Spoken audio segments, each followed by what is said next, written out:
an overview of the Featured Homes program today and how to successfully complete a completed offer form. So Alex, would you like to give a little quick intro of yourself? Hi, Moses, and thank you for the warm introduction. I am really excited to be here for the pilot and the initial lunch break with the Land Bank. So I thank all of our viewers today for tuning in, and we're really excited to share what we're doing here at the Land Bank. Wonderful. So I'm going to go over just a quick overview of what our agenda is going to be today.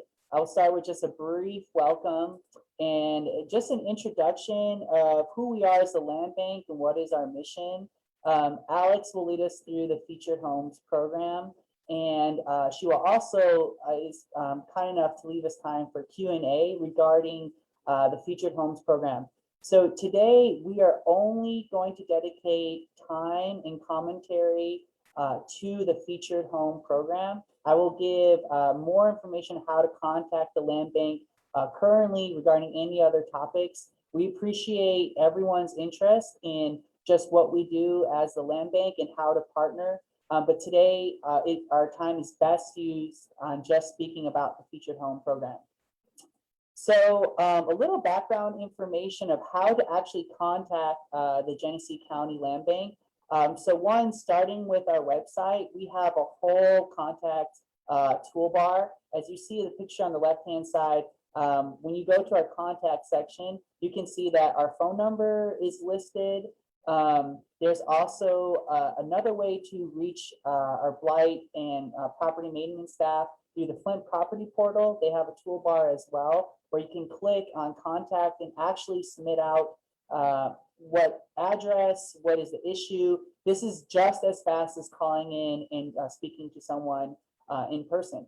And then again, our Genesee County Land Bank website, we have a whole contact information page where we have staff vetting different queue tickets that come in and forwarding them to the appropriate staff so that they can actually address the various issues and hoping to partner in getting them done.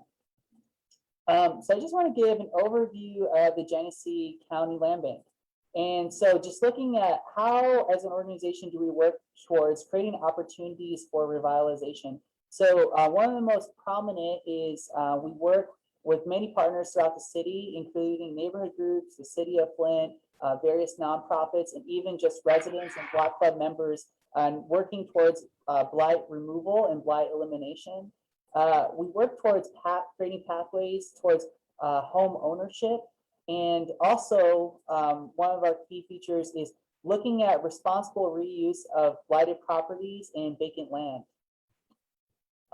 In light of that, just a little history of how the Land Bank was formed. So the Land Bank is a quasi-governmental organization. It was formed in 2004 as a response to a tax foreclosure crisis in Genesee County.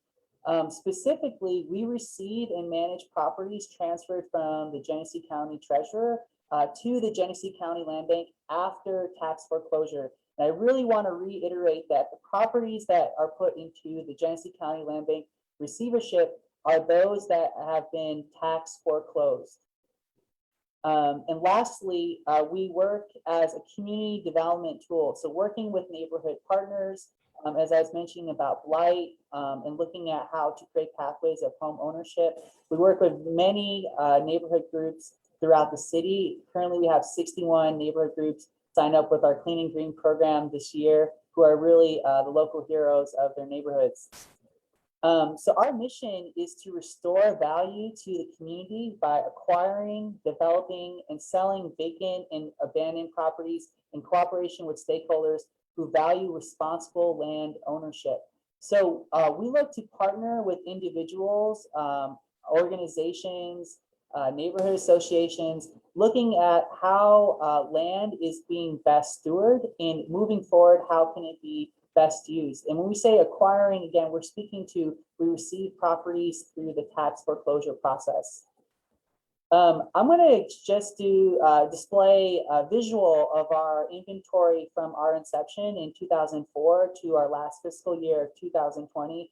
Our staff member, Melissa, who is our community planner at the Genesee County Land Bank, has really done a terrific job of helping us map and understand the scope of our inventory in the city of Flint. So as I flip through, you're going to start to notice the parcels in purple are what is owned by the Genesee County Land Bank. And as I flip through the properties, you start to see in 2008, the 2010, the 2011, and even 2014, our properties inventory grows by over 200%. And this coincides with the housing bubble that happened nationally across the country and the Great Recession. So within that time, this exacerbated the tax foreclosure problem that we are already seeing in the city of Flint. So to date, at least of our last fiscal year, we own 23% of all land parcels in the city of Flint. So we do care to really partner with organizations, residents, and nonprofits to look at how can we put these properties in disposition to the benefit of neighborhoods and communities. And so currently looking at our inventory, the land bank since 2004 has accepted 27,000 tax foreclosed properties. Our current inventory is 15,000, and this is within all of Genesee County. So roughly 45% of all parcels that have come through the land bank have actually already exited out of our inventory, and in a way that is for, again, reproductive use of the land and its future benefit to the neighboring communities. Looking at our inventory, as you can see, residential vacant lots. So those are just vacant land parcels that are zoned for residential uses. Majority of our inventory, 70%, are in fact those parcels. And we have residential parcels with existing structures at 25%, and about 4% of our parcels are used for commercial uses, whether they have a structure or not. So overwhelmingly, 96% of all our parcels are zoned for residential uses. And I just want to highlight a few keynotes from our results of the fiscal year of 2020. We had 192 houses sold, 317 blighted structures demolished. We had 40,000 mows completed on vacant properties by both crews and members. Again, shout out to the Cleaning Green program that's been very helpful in this. And our land bank crews rehabbed and sold 9 properties. We worked last year with 58 community groups through the Clean Green program. We boarded 50 vacant structures and secured them, and over 730 tons of garbage and debris were removed from vacant properties. So now, actually, for the main content of our discussion, I'm going to hand it over to Alex. Thank you again, Moses, and thank you for the background on the land bank and what we do as a quasi-government entity. So I'm excited to present the Featured Homes program, and as we move forward in the series of lunch breaks with the land bank, we will continue to spotlight each one of our respective programs or different divisions as well within the land bank and programs that we offer. So in speaking about the Featured Homes program, it's one of our flagship programs. It's probably the most popular program that we offer in terms of promoting home ownership and affordable housing opportunities. So we deployed or launched the Featured Homes program about 4 years ago. It was a program that was developed. It was the brainchild of one of the individuals within the sales team, Jennifer, who presented it as an alternative to some of the processes that we had in the past, where we offered properties and within that process, when we have distressed properties that are being offered, it sometimes creates an extended period of time to get through the process when we require contractors or due diligence to be done. So the Featured Homes program is really an appealing alternative to a lot of our other processes, which take a little bit longer to go through the step A to Z of acquiring a property. So these properties within the Featured Homes program are available immediately. And so you don't have to bring a contractor on site.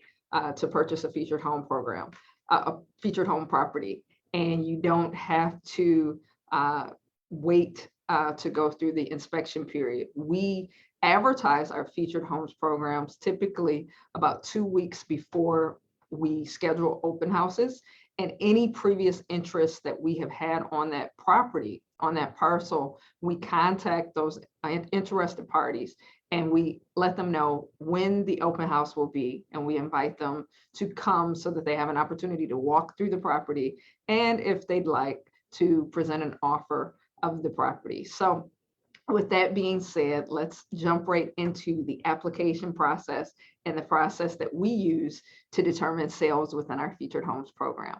So in speaking about our open houses for the featured homes program, we, along with everyone across the country, experienced a difference and a different level of interacting as we encountered COVID-19. And so we initiated what we called a safety first program for open houses that ensured that we were maintaining social distancing, and that ensured that we also continued to offer this program. So now we also continue to allow for, if individuals come within our featured homes program to an open house, we do have masks on site and we do have hand sanitizer on site. And so even though different restrictions have been lifted, we also, as a comfort level and as a safety factor, we still encourage or offer that to individuals who would like to utilize that to walk through our featured homes. But at our open houses, we do require that you bring a photo ID and that you also complete a COVID-19 self-assessment. And so at the open houses, the properties are open to the public. You do not have to schedule an appointment in advance to come to an open house. You just show up. And if you show up in that period of time that the open house has been advertised, you will be allowed to walk through the property. And you will also receive what we will be going over, and that is our offer form. A land bank representative will be on site to go over, I won't say go over, that's not a good way to put it, but a land bank representative will be on site to provide you with an offer form. And so we're going to go over the specifics of this offer form, because this is really important when submitting an offer for a featured home. So a land bank representative, again, will provide this form. They're also available on our website. Now, I think it's important to note that if you do not attend the open house, you cannot submit an offer form. So it is imperative, you must attend the open house. You must walk through that property. You must see that property. You must know the condition of that property prior to submitting an offer form. And you receive those offer forms at the open houses. So when you submit the offer form, we ask that you be as thorough as possible in filling out the offer form. And there are spaces on here that show when the offer is due. It is due by 4 p.m. on the date specified on the offer form that you receive from the land bank representative. In addition to that, we look at the property address, the parcel number, and the offer amount. So that is your price, what you'd like to offer for the property. We do not set prices and say this is a minimum starting offer or anything beyond that.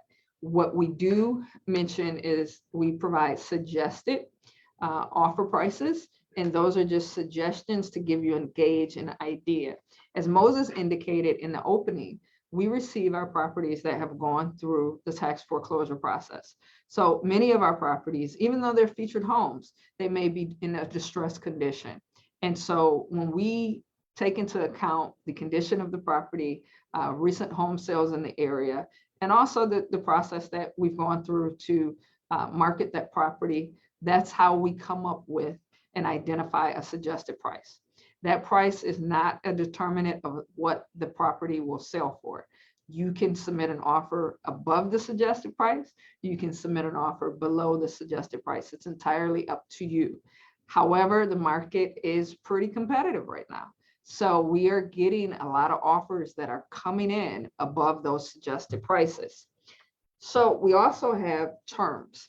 So if it's going to be a cash offer or a land contract offer.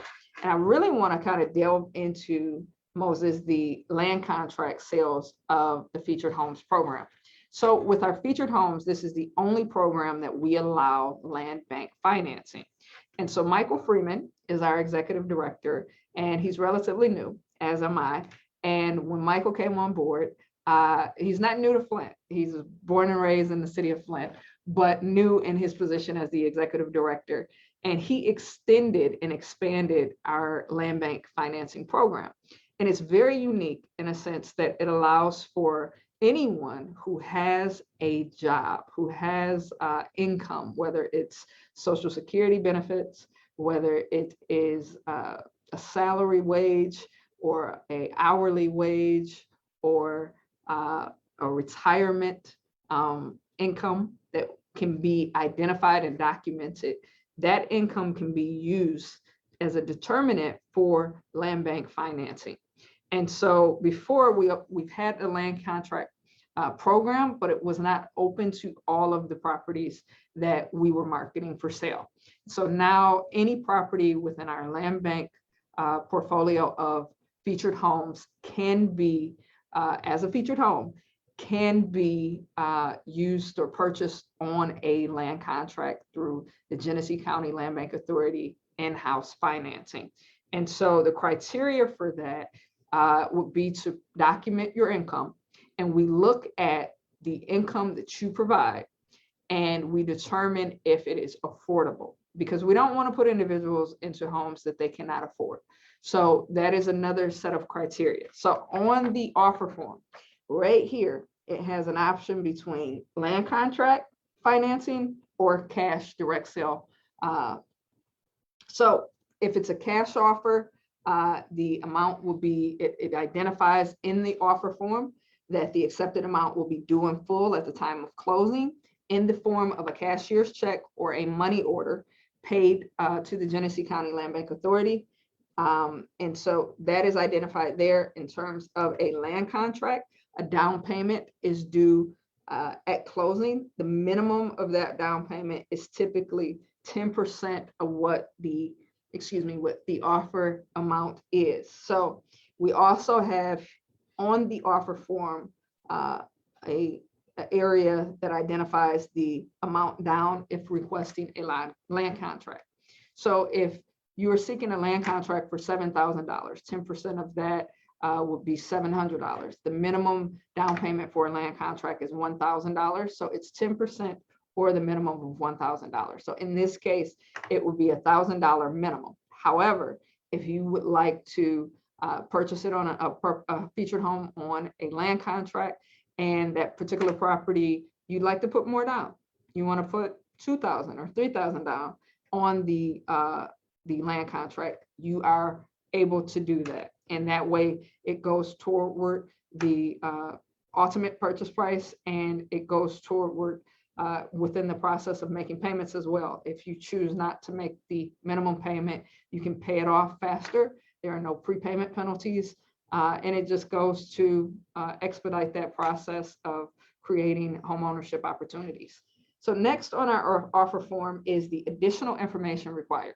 Now, this is the area that we really have to hone into and highlight, because this is the area that we see a lot of applicants not providing all the additional information. So you may provide the offer form, but you can't just submit an offer with only solely the offer form. There are some additional items. Number one, a valid ID. You have to submit an ID with this offer form. On land contract offers, not on cash offers, but only on land contract offers, current proof of income. So current, meaning within the last 2 weeks, if you get paid bi-weekly, or within the last month, if you get paid monthly. So we do require for land contract offers that proof of income is also provided. For cash offers, we seek to see, and you must provide documentation that you have the resources, you have the funds in the bank to make the purchase. So you can't submit an offer for $7,000 and only show us $2,000 in the bank. We have to see those funds within the bank to cover the amount that you put in for the offer. Documentation of funding source for renovation. If you seek to make improvements to the property, and also a development budget if you seek to expand beyond that. But the main criteria is a photo ID and proof of funds, proof of income or proof of funds based upon what type of sales transaction it will be, whether land contract or cash. And so without this information, we cannot accept your offer. We cannot review your offer. An offer is not complete until you provide the documentation that is listed on the offer form.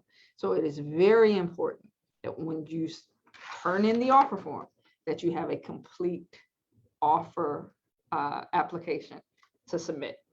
So it also says on the offer form, the time frame of which, and we'll kind of delve into that a little bit more, because I want to break down each specific category of how we review and how we take a featured home from its initial offering to its final closing. So in addition to providing those additional documents with the offer form, we ask that you print very legibly so we can read it, the name of the person or the entity making the purchase, the contact name, if it's an individual that happens to be, say, if it's a married couple that are purchasing together and you only want one of the applicants to be contacted regarding the application, the mailing address, the current mailing address, the city that you currently reside in that is listed on your driver's license, along with the state, the zip code, phone number, email address. And on the back of the offer form, this is important too. So you got to flip it over. So a lot of times we don't flip over the offer form. So we only turn in the front piece, and it's important that you have both sides. So on the opposite side, it says description of intended use of the property. We want to know, what do you plan on doing with the property? We have 3 specific areas that we tend to categorize most of our sales transactions, and that is primary residence, family or relative purchase. So we find a lot of parents or siblings may be looking out for a relative and say, okay, I'd like to make this purchase for my daughter or my son, and I want to help them with their first home, or I might be looking to buy a home for my parent. They're retired, and I want to kind of move them into a different property, and I have a plan for development with getting this property back on the tax rolls and providing for a relative in that way. Or beyond that, it may be an investor sale. You may have someone who makes an application and says, I seek to fix this property up and rent it out. And so that is where that is classified on the offer form, the description of the property, along with the planned improvements and the renovations, the development team, if there is one, if a contractor will be used, or if it will be a homeowner type of project. The timeline for renovations, how long will it take you to get the property up to code to the point that you plan on moving into the property or renting it out or using it for what the intended use will be. The project financing, if you seek to put a bunch of money into the property, we want to show that you can do that. So the information that you provide on this offer form will be used to determine the ultimate final decisioning of the sale. And also the description of how acquisition and improvement or renovation will be financed. So you may have a line of credit at the credit union, or you may have some funds in the bank, or you may be seeking to just use your income that you receive bi-weekly and taking it on as a project and improving it as you move forward. And so that ultimately concludes the application, the offer form. We ask that you sign it and that you date it. And again, that's a complete offer form. We will not review applications. We will not review offers unless the applications are fully complete and all the additional information that's required is submitted with the offer form. So I cannot stress that enough. I know it sounds like I'm saying it over and over again, but it's very important that all documentation is included when you submit so that your application, your offer can be reviewed for the property that you have interest in within our featured homes program. So if we move to the next slide, Moses, and that is the time frame, the transaction time frame. So once you submit this offer form, we, and just an industry standard, typically when a home buyer or purchaser is purchasing a home, it takes about 45 days to close. That's industry standard. That's not the land bank standard. Typically, it takes us, we advertise for about 2 weeks in advance, and that's a reasonable time to say. It's not always 2 weeks, but we try to advertise about 2 weeks in advance, contact all the interested parties, let them know that this will be the date for the open house so that they have an opportunity to attend the open house and walk through and present their offer. But from the time of the open house and from the time that we give and allow for applications and offer forms to be submitted, once those offers are submitted, within about 1 week, they will be reviewed. Once they are reviewed, an offer will be extended to an individual who or entity who we deem is the best offer. That does not mean that oftentimes it's the highest offer. We have priorities, and that's a whole nother topic for another lunch break with the land bank as we're looking at time here. But we have priorities for disposition and priorities for sales, and that's how we determine how the sales will be made. And so once the call is made by one of the members of the sales team to say your offer has been accepted, we seek to close within 1 week of that date. And so another representative on the sales team will call you to schedule for closing. And closings can be done in our office or they can be done by mail. And I'm going to back up a little bit because I did not mention this, but it's important to note that our offer form can be submitted one of 3 ways, and that is via email to offers@thelandbank.org. It can be submitted on site in person at the land bank's offices, or it can be submitted via fax, and the fax number is 810-257-3090. And so all of this is on our website, www.thelandbank.org. And so, it's important that, you read the offer form and that you complete a fully, submitted offer so that it can be reviewed within that time frame as indicated. And so, as I mentioned, there's typically 3 types of sales that we identify as primary residence, family member or relative sales transaction, or an investor sale.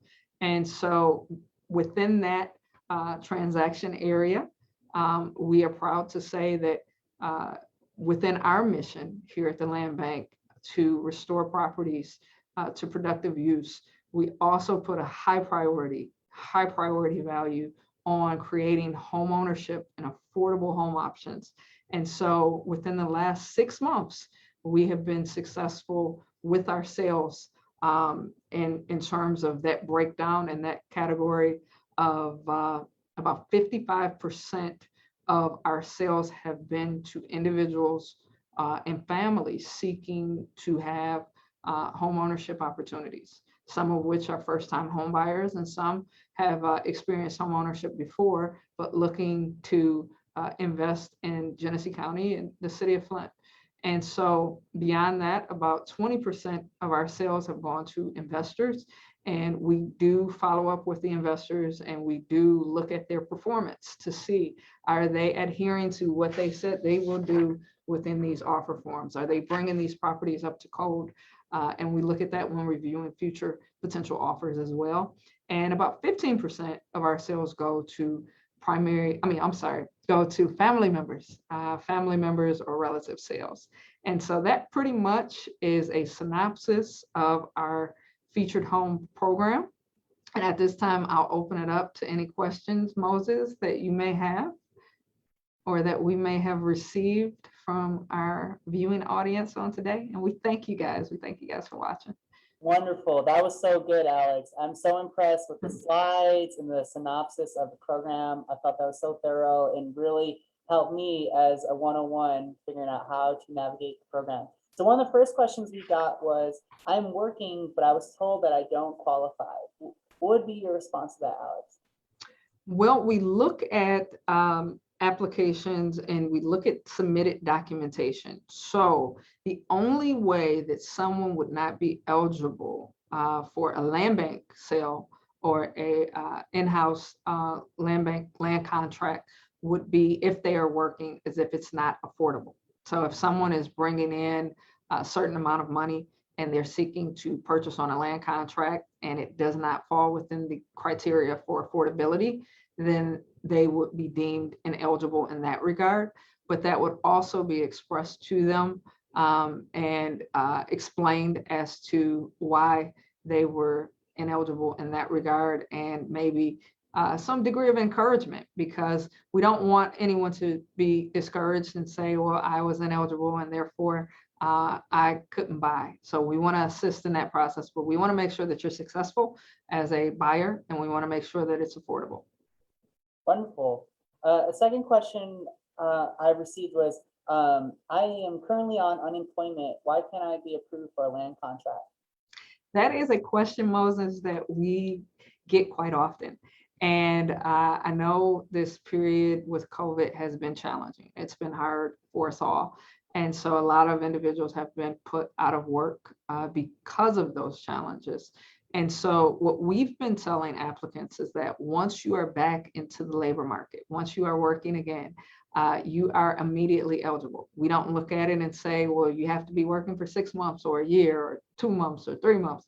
No, the moment that you have your very first check stub and that you can provide it to us, then you are deemed eligible for a land contract. So just to kind of recap, we look at hourly wage earners, we look at salary wage earners, we look at retirement income, we look at disability income, we look at Social Security. And so we look at those factors in determining if we will offer a land contract or not. Thank you. How are properties selected to be included in the Featured Homes program? Well, the sales team goes through, along with the maintenance crew, Dwayne Bickford and his staff. And I mentioned Jennifer earlier. Jennifer pretty much runs the Featured Home program relative to selecting the properties and the schedule of the properties in terms of when they will be offered to the public. And the properties are selected based on the condition, and also based on if we've had an opportunity to potentially go into the properties and make, any minor improvements or possibly do some site cleanup at the property. But we put our brightest and best forward within our Featured Homes program. Again, I have to mention that these are properties that have been tax foreclosed. These are distressed properties. So these are properties that need some attention. Some love. Need some love. TLC. So, but in our inventory, we select the Featured Homes properties as the properties that require possibly the least amount of investment in comparison to our poor or our demolition properties, which require a significant amount of rehab or investment to bring up to code. Thank you. And so I know you touched on this, but I have another question. Is the suggested price a minimum bid price? No, the suggested price is not a minimum bid price. The suggested price is just an idea in a range and a guide point to show, and actually it's well below the market rate of what that property would typically tend to go for on the open market. So we are very reasonable. We are very affordable. Our properties are reflective of the type of properties that we have and the mission that we have as the land bank. Wonderful. How can I learn more information about Featured Home? Is there a newsletter? Can I follow through a Facebook page? What we would say to target on all bases and all fronts. So please follow us on Facebook. Follow us on Instagram. We have a new Instagram page. We do have a communications team led by Christina Kelly and Raynetta Speed. And so we produce newsletters that we send out quarterly. We have an annual report. Last year, we did our first inaugural State of the Land Bank. And we are always seeking to connect. We are here to serve the community, and whatever method, whatever way we can connect with the community is what we attempt to do. So typically, I mean, the standard is our website. All of our applications are found on our website. All of our featured homes are found also on the website. We do utilize Zillow as a means and a mechanism to also advertise our properties. And we're always available by phone or by email. And as Moses indicated in the opening, our information is public, our contact information. So feel free to contact us with any questions, any concerns that you may have. How often are properties featured in the featured home program? Is this a weekly thing, a monthly thing? And then how many properties occur at a showing? It is a continuous thing. So we continually offer our feature properties, and we've been doing that for about 4 years.